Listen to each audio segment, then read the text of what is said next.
Bom dia, Ibabe, que está aqui. Bom dia, Ibabe, que está aí. Bom dia, Ibabe, que estará em outro lugar, em outro tempo, outro sabe Deus quando. Então, Deus te abençoe também. Alegria imensa abrir a Bíblia novamente com você, ler o Salmo 51 hoje pela manhã. Estamos mais uma vez ao redor da mesa da Eucaristia, quando repartimos entre nós o pão e o vinho, o corpo de Cristo, o sangue de Cristo, entregues por nós para o perdão dos nossos pecados. E é sobre isso que eu gostaria de lhes falar hoje pela manhã, o perdão para os nossos pecados.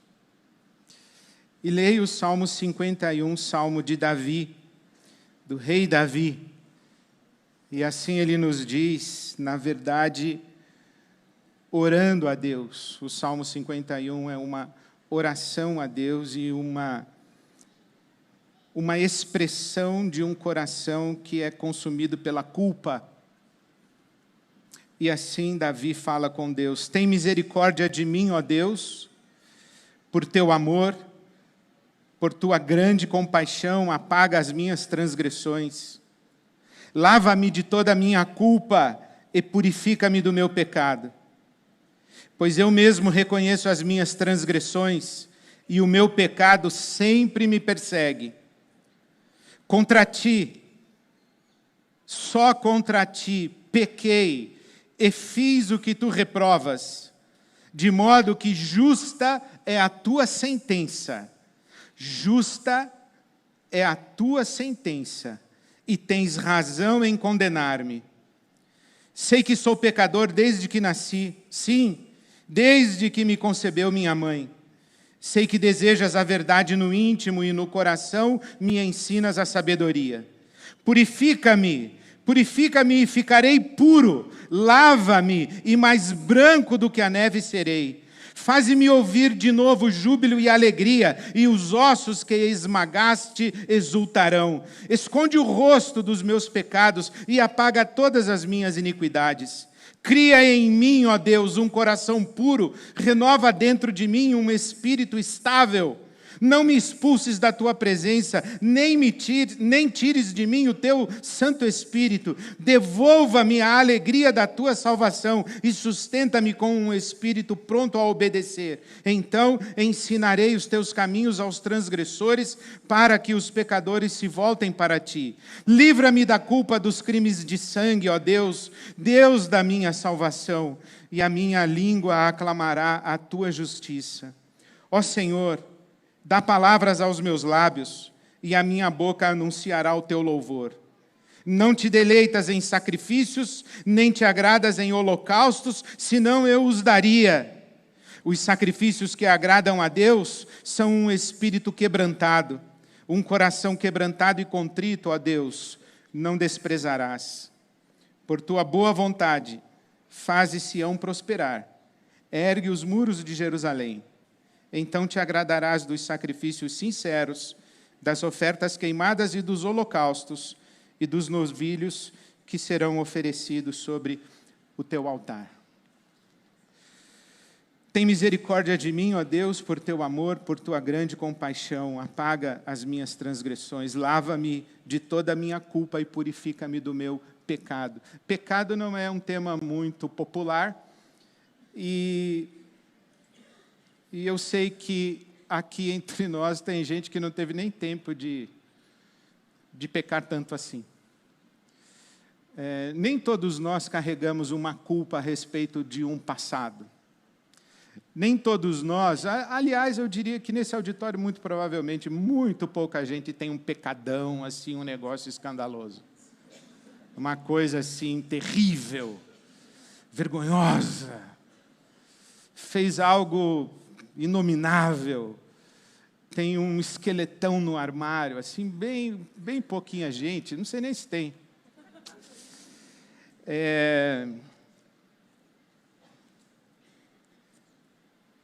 Davi tinha. E Davi, o rei Davi, você sabe que na Bíblia Sagrada ele é chamado o homem segundo o coração de Deus. E toda vez que eu lembro dessa expressão, o homem segundo o coração de Deus, o rei Davi, pai de Salomão, eu imagino como se alguém perguntasse a Deus o que o Senhor tinha na cabeça quando criou o ser humano. Deus diria, eu tinha Davi. Eu imaginava alguém muito parecido com Davi. Mas é justamente esse Davi que tem uma das páginas mais vergonhosas e comete um pecado dos mais escandalosos da Bíblia Sagrada. Ele era o rei, seu exército estava em guerra, ele se levanta e, da sacada do seu palácio, contempla uma mulher que está a banhar-se, tomando o banho cerimonial, purificando-se do seu período menstrual e, portanto, entrando em ovulação, está entrando no seu momento fértil. E Davi olha de longe aquela mulher a banhar-se, chama um dos seus soldados e pergunta quem é. A resposta que lhe vem é a esposa de Urias, o hitita, um dos oficiais do teu exército que está no campo de batalha. Davi manda que lhe tragam a mulher, ela é trazida, ele passa a noite com ela.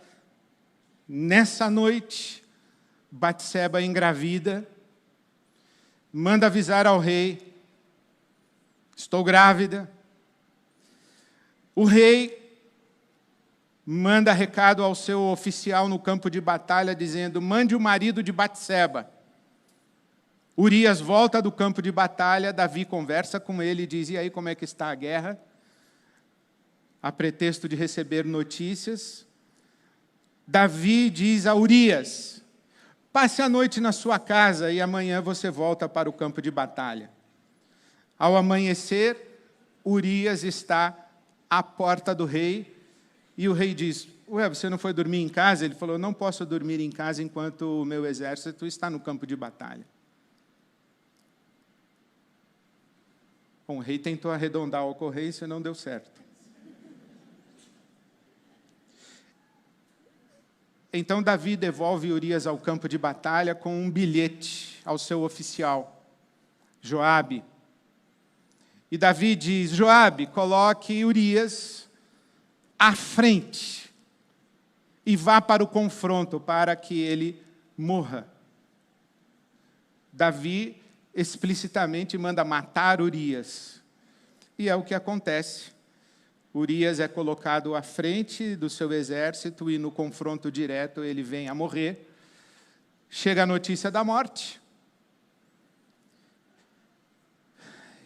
E Davi manda buscar Batseba para si, casa-se com ela.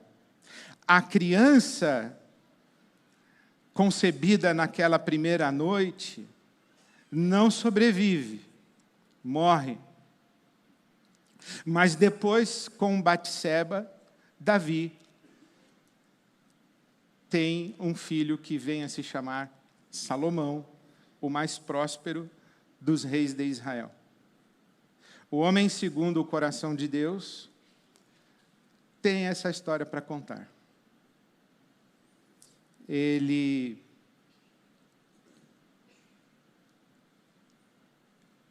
abusa, ele se apossa, ele faz prevalecer o seu eu, o seu ego, ele se julga no direito, inclusive, de dispor da vida em benefício próprio.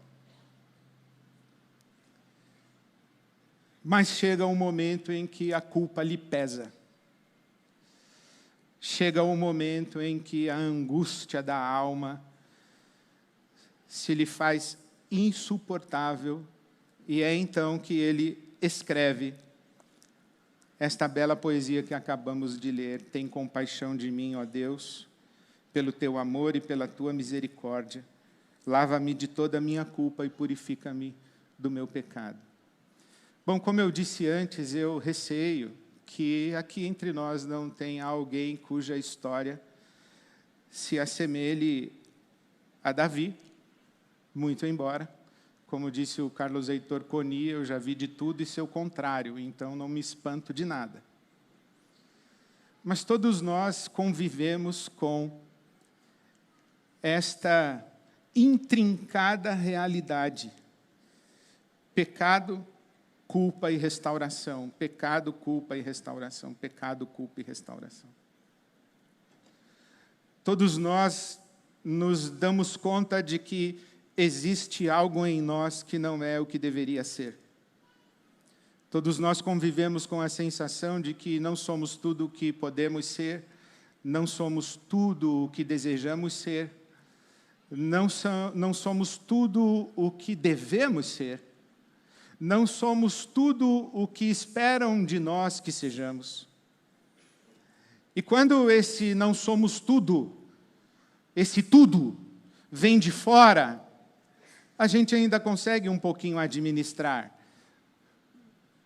Mas nós convivemos com uma consciência, quando somos cobrados de nossas faltas e carências, não pelos tribunais exteriores, mas pelas nossas próprias interioridades. Nós sabemos que não somos. Nós somos os grandes algozes das nossas faltas, das nossas carências, das nossas falhas, das nossas transgressões e dos nossos pecados. E quando eu leio essa história do Davi, eu me dou conta de uma possível ressignificação do conceito de pecado.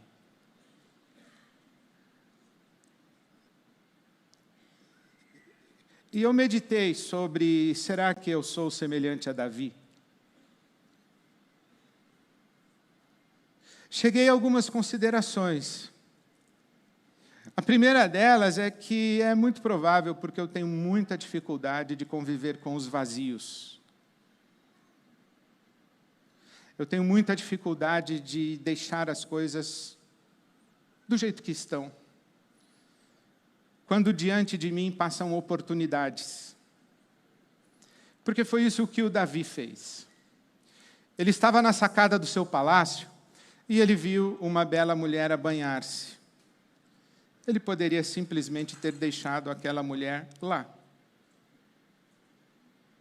Ele poderia tê-la deixado no seu lugar e ele poderia, Davi, ter ficado no seu próprio lugar. Ele poderia não ter agido. Ele poderia não ter interferido na situação. Ele poderia ter passado e apenas constatado uma bela mulher. Ponto. Ele não precisava dar um passo na direção dela. Mas quando a gente tem uma oportunidade, fazer nada, apenas constatar a oportunidade ou a possibilidade, fazer nada, deixar com que a vida siga como está. Deixar no vazio. Conseguimos? Conseguimos conviver com a sensação de que há algo que eu posso ter e eu vou decidir não ter? Há algo que eu posso desfrutar e eu vou decidir não desfrutar? Você recebe 2 convites para um show no Allianz. Você consegue simplesmente rasgar ou entregar para alguém e dizer, não quero, não vou. Por que não vou? Porque não preciso ir. Mas é uma oportunidade imperdível para alguém, para mim não. Não vou. Mas você vai deixar isso passar? Por que não?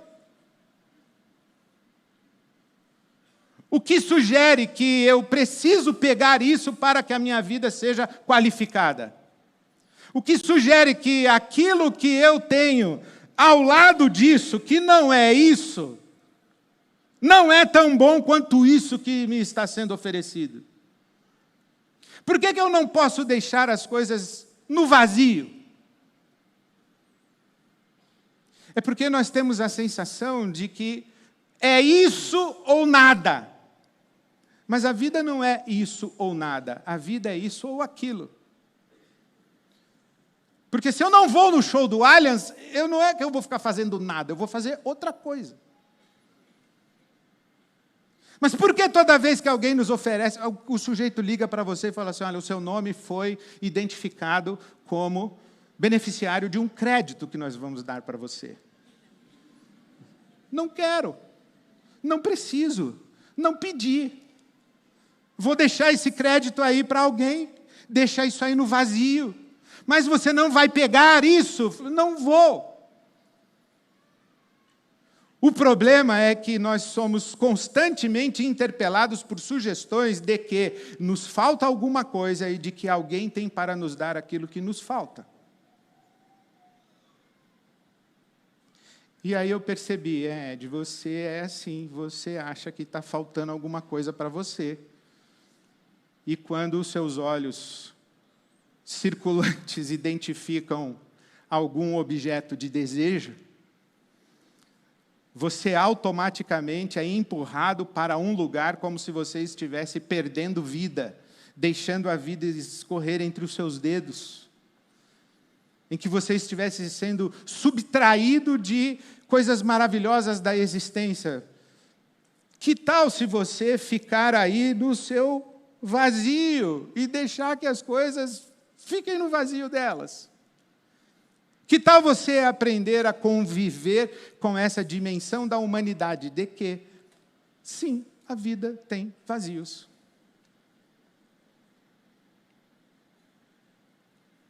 Ou você não é capaz de respeitar os limites para a satisfação dos seus desejos? Porque Davi, quando recebeu a notícia de que aquela mulher era esposa de Urias, o seu oficial de exército, ele deveria ter, no exato momento, dito, ok, é uma bela mulher, mas não é um prazer legítimo para mim, é um prazer legítimo para outro alguém, inclusive dela mesma. Será que você é capaz de respeitar os limites que são impostos para a satisfação dos seus desejos? Será que você é capaz de dizer, isto aqui me é legítimo, isto aqui não me é legítimo? Eu vou respeitar isso.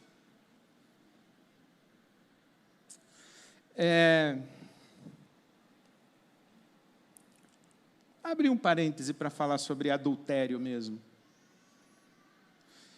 Tem gente que diz assim, eu nunca traí minha mulher. Eu falei, mas teve alguma mulher que quis trair com você? O problema é que você nunca traiu. Alguém já quis trair com você? Ou você não traiu porque você teve a oportunidade e decidiu não trair? Ou você não traiu porque você não conseguiu? Você não traiu porque você escolheu não trair? E eu estou falando não é só para os homens, estou falando para as mulheres também. Você não traiu porque você escolheu não trair ou porque você teve medo de trair? Você não traiu porque você decidiu não trair e disse, olha, os meus olhos viram, desejaram, fui interpelado, gostaria de, mas isso não é legítimo e eu vou tomar uma decisão, vou fazer uma escolha e vou dizer não, porque isso está interditado para mim. Ou você desconhece interditos, ou você acha que todos os seus desejos são legítimos de satisfação.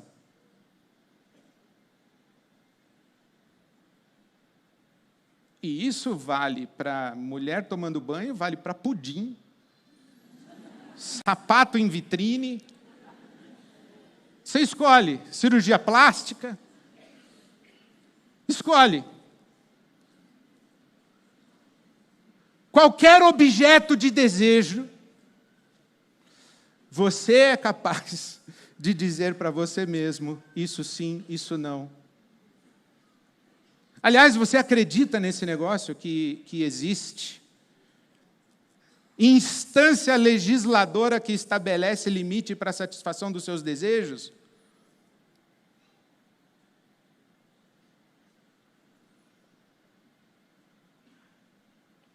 Ou quando você se submete à legislação, quer seja da sua consciência, quer seja externa, quer seja do divino, quer seja da legislação civil, criminal do seu país, quer seja a lei, quer seja Deus, quer seja a sua consciência, quando você se submete a esse interdito, você fica fazendo biquinho, revoltadinho, revoltadinha, ressentido? Ou você considera que limites para a satisfação de desejos são instrumentos de justiça e de saúde? Não só sua, mas da rede de relações onde você está. Você reconhece a legitimidade do interdito?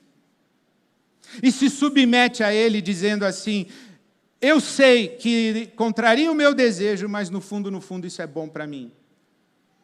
Consegue?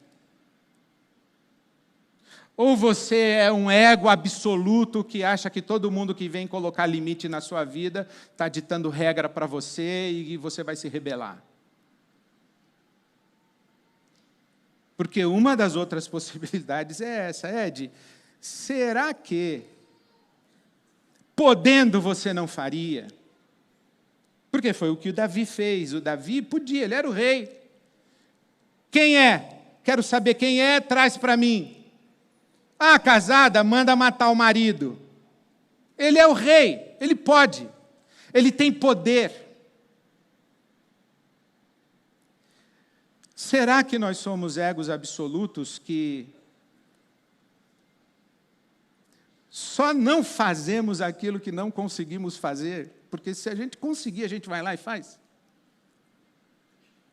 Será que nós somos pessoas capazes de dizer a nós mesmos, segura a sua onda, fica na sua, contenha-se, dê passos para trás, não faça isso?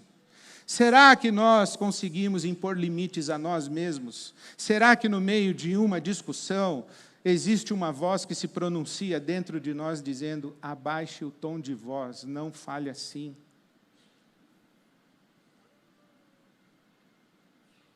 Será que temos controle sobre os nossos impulsos, os nossos apetites? Será que nós mandamos nisso que nos habita e nos puxa? Ou nós somos mais ou menos bestas feras, incontroláveis? Está vendo que a palavra pecado, ela se torna pequena diante dessas perguntas e dessas questões todas?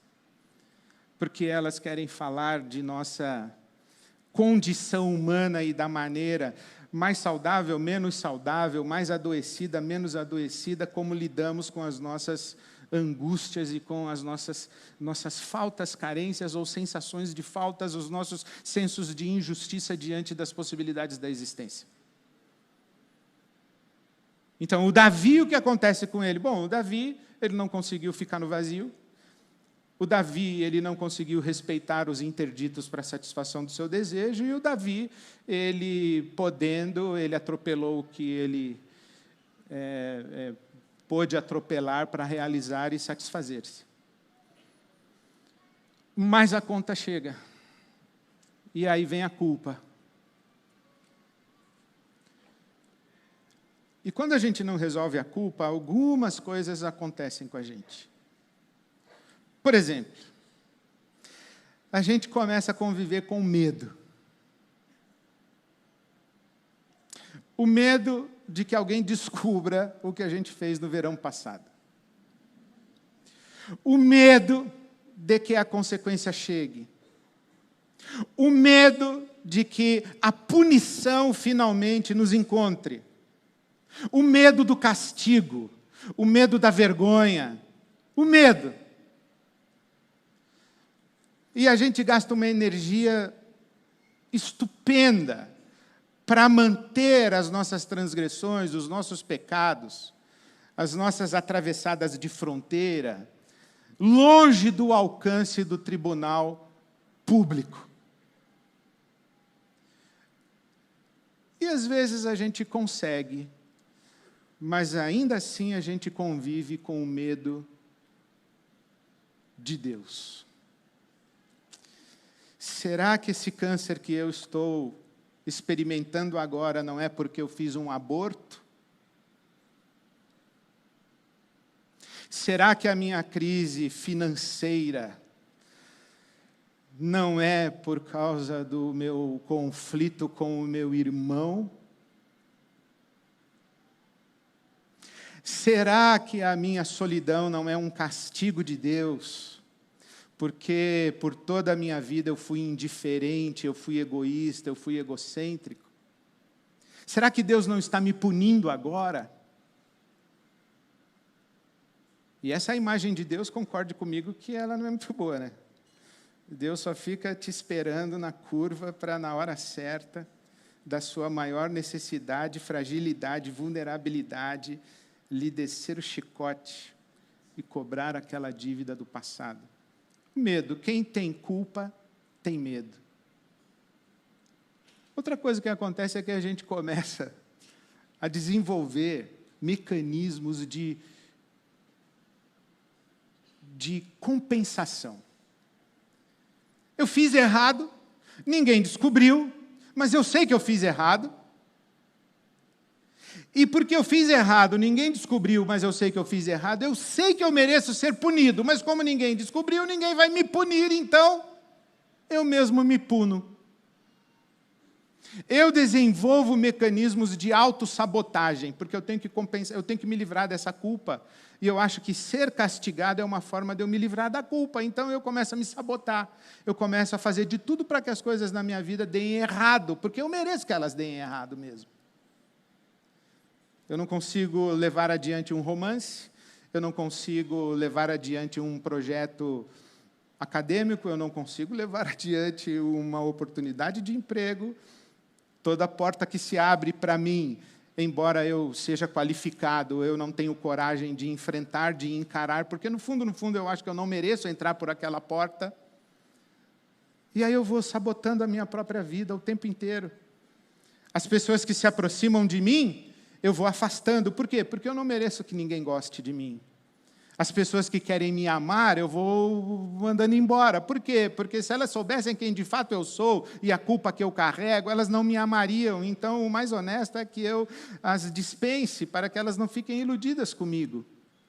E a culpa vai me corroendo, a culpa vai me destruindo, a culpa vai sabotando a minha própria vida e eu vou me tornando o grande castigador de mim mesmo. Agora, tem uma coisa pior do que isso, sabe o que é?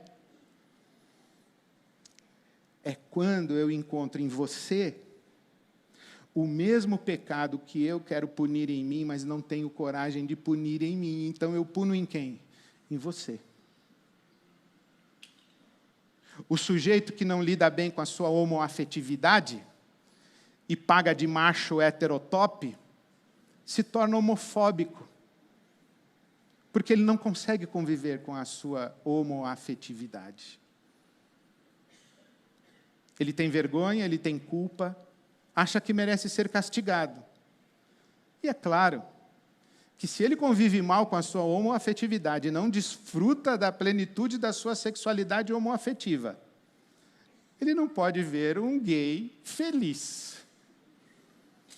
Não pode. Se eu não posso ser feliz, você também não pode. O sujeito que mente, que trai, que manipula, quando vê um traidor, um manipulador e um mentiroso, é o primeiro a exigir justiça, Porque quando a gente não lida bem com as nossas transgressões, os nossos pecados, as nossas vergonhas e as nossas culpas, elas ficam gritando por reparação, e a gente constrói mecanismos de aplacar esse grito, condenando os outros que nos fazem lembrar dos nossos próprios pecados. A culpa é uma desgraça, pessoal. Isso aqui é uma tragédia. Aí aparece um sujeito, 2000 anos atrás, e diz assim: pessoal, seguinte, meu corpo e meu sangue para perdão dos seus pecados. Mensagem ultrapassada, né?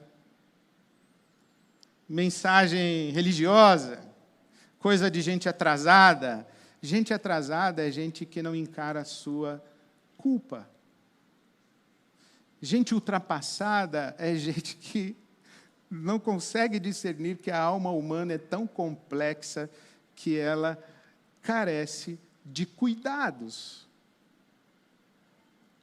Receber o perdão para os pecados, receber uma voz acolhedora que diz: ninguém te condenou, eu também não te condeno. Receber um olhar amoroso dizendo: olhe, eu sei o que você fez, mas eu te amo mesmo assim. Eu sei o que você fez, mas eu não te rejeito. Eu sei quem você é, mas eu não te abandono. Eu sei o que habita em você, mas eu não te condeno.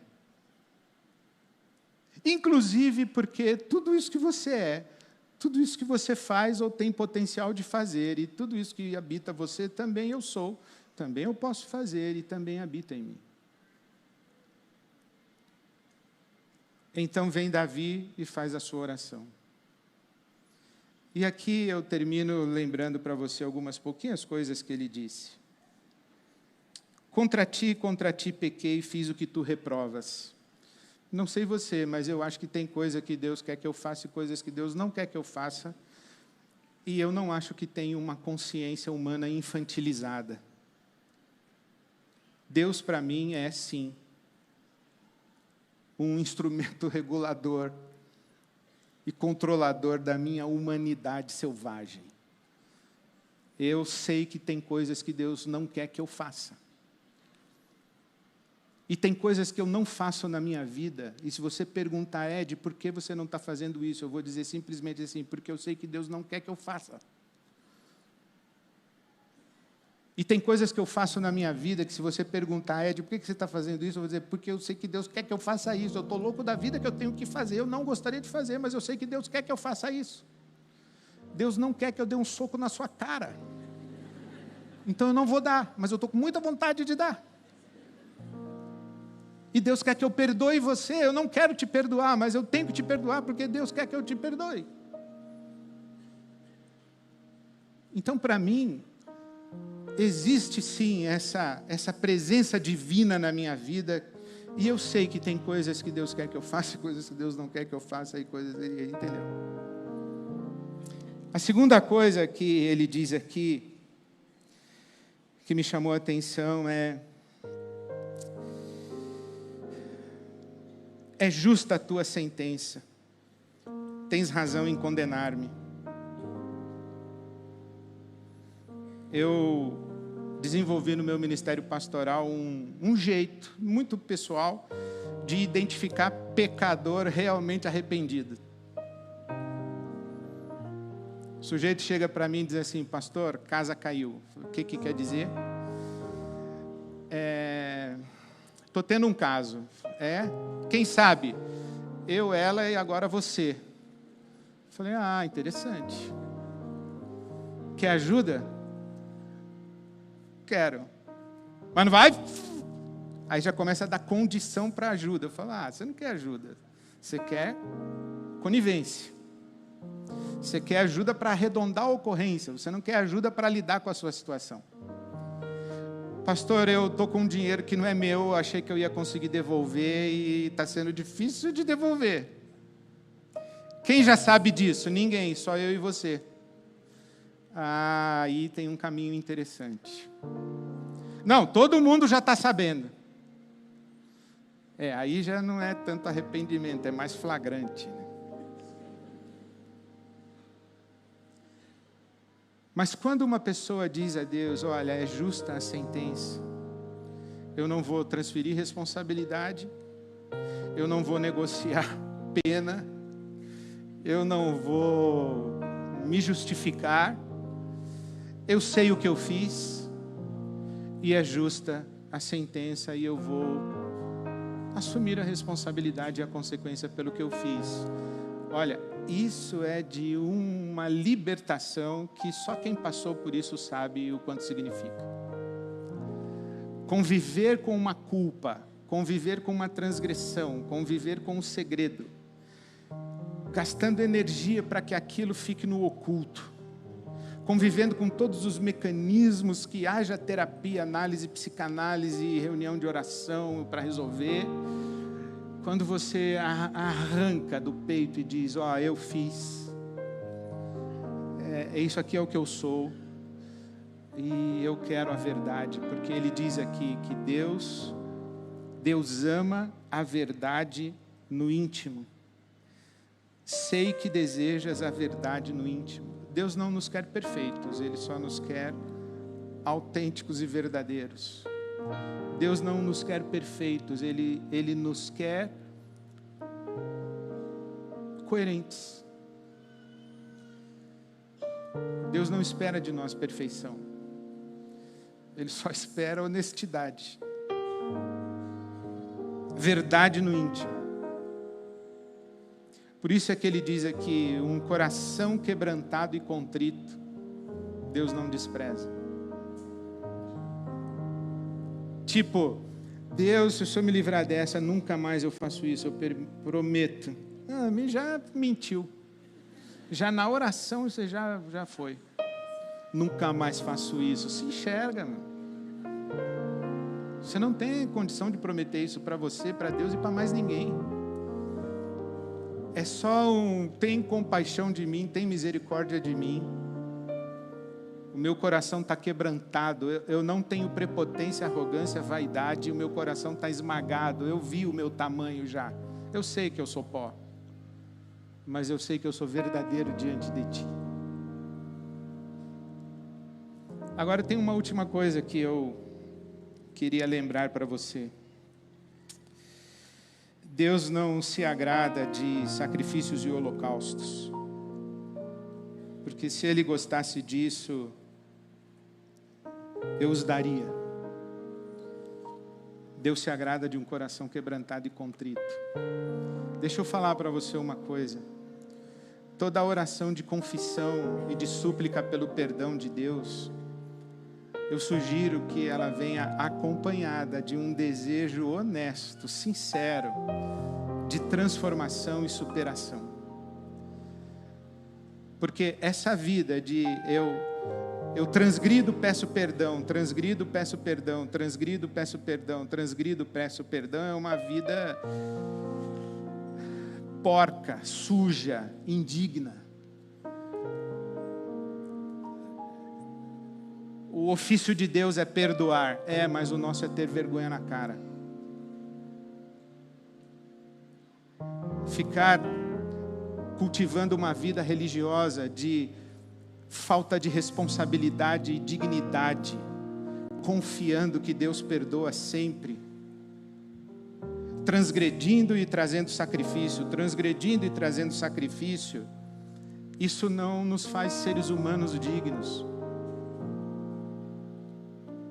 Isso nos mantém no mesmo lugar. No mesmo lugar.